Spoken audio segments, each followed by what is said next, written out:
OK, maintenant que vous avez réussi à afficher l'ancien choix et le choix courant du joueur, maintenant on va ajouter un peu de logique dans notre programme, de sorte que quand l'ancien choix est égal au nouveau choix, on va afficher les images qui correspondent.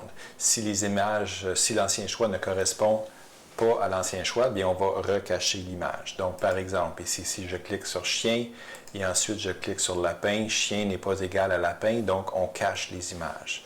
Cependant, si je clique sur chat et je clique sur chat encore, on a réussi à se rappeler où sont les deux chats. Donc, on peut continuer comme ça. Puis notre jeu continue. Si par exemple, je me souviens que les cochons sont ici, eh bien, on peut les identifier tout de suite. Et puis, bon, on continue. Si je fais chien et cochon, ça ne fonctionne pas, ou lapin plutôt. Si je fais lapin et lapin, ça fonctionne bien. Ici, cheval et cheval, et puis on complète le jeu ici. Donc, il n'y a rien de parfait encore, mais notre jeu commence à fonctionner. Évidemment, il va rester des petites choses à finaliser, comme par exemple, s'assurer si on reclique sur une image, qu'on ne le cache pas. Donc, ça, on va vouloir s'organiser pour ne pas recacher nos images. Et puis, on va vouloir identifier quand le jeu est gagné. Puis, on va vouloir compter le nombre de clics. Il y a beaucoup de choses qu'il faut rajouter. OK, donc encore une fois, je vais vous guider là-dedans. Je ne vous donnerai pas toutes les réponses. Une chose que vous devez faire, c'est se rajouter une autre variable globale ici à la ligne 17 qu'on va appeler l'ancien numéro d'image. OK, on va vouloir garder ça en tête. Tout comme on garde l'ancien choix qui a été fait par l'utilisateur, on va vouloir garder l'ancien numéro d'image aussi pour qu'on puisse l'afficher.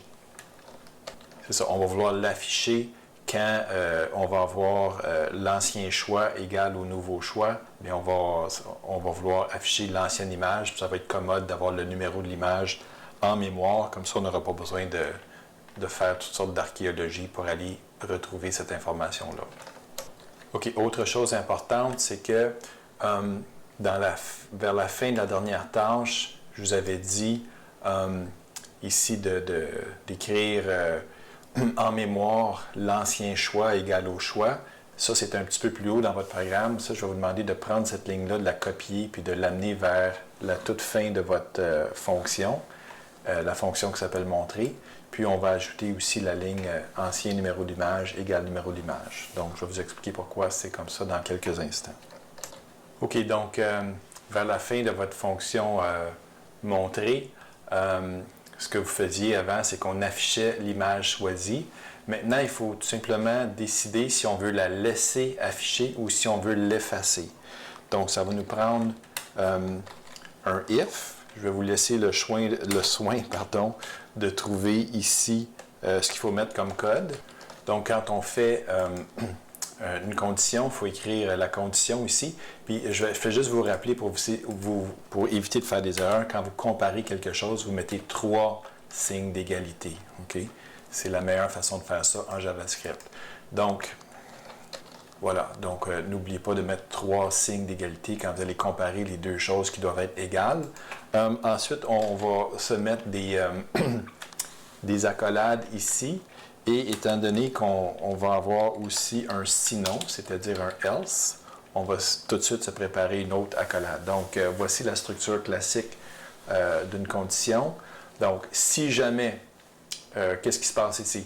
C'est que notre usager va faire un choix d'image. Si son choix est égal à l'ancien choix, à ce moment-là, on va laisser l'image qu'on vient d'afficher ici aux lignes 36 à 39 à l'écran. Et en plus de ça, vous allez devoir prendre ce code-là ici, puis le copier à l'intérieur du if, et puis de modifier le code ici pour afficher l'ancienne image. Okay? Donc ça, avec l'information que vous allez avoir, vous allez pouvoir changer la ligne 43 ici, qui affiche l'image pour afficher l'ancienne image. Puis, même chose ici, vous allez devoir changer la ligne 46 pour afficher l'ancienne image parce que, étant donné que l'ancien choix est égal au nouveau choix, il faut afficher, par exemple, les deux lapins qui ont été choisis. Si jamais notre l'utilisateur n'a pas choisi deux images ou deux animaux identiques, à ce moment-là, il faut effacer l'image. Puis ça, bien, on l'avait dans notre code déjà d'il y a quelques cours. Donc, ce que vous devez modifier, c'est la ligne 43, comme je le disais il y a quelques instants, pour afficher l'ancienne image. Donc, il y a des variables ici qu'il faut changer. Et puis, évidemment, si jamais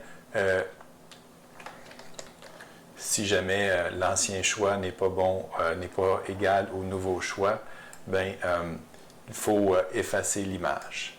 Puis quand on a fini tout ça, à ce moment-là, on met en mémoire ce qui s'est passé, c'est-à-dire l'ancien choix devient égal au choix, puis l'ancien numéro d'image devient égal au numéro d'image. Donc écoutez, si vous prêtez attention aux vidéos, vous allez probablement trouver toutes les réponses à vos questions.